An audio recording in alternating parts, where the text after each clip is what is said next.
We are following multiple breaking stories tonight. We begin here in Lexington, where one person is in the hospital after a shooting. It happened this afternoon on Chestnut Street near downtown. WKYT's Lisa Williams was at that scene. She's walking us through what police say happened there.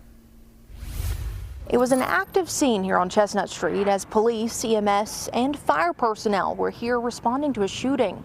Lexington police say they got the call around 1:45 that someone was shot. When they got to the scene, they found a man with a non-life-threatening gunshot wound. He was taken to the hospital, and police were left to try to track down the shooter. While several people in the neighborhood declined to talk with us on camera, some people shared with me they could hear 3 to 5 shots ringing through the street, and that numerous shootings have happened here over the last few years. Police say no arrests have been made so far, but nearby doorbell cameras may have captured the shooting, so they're asking people to come forward with any videos they may have relating to this.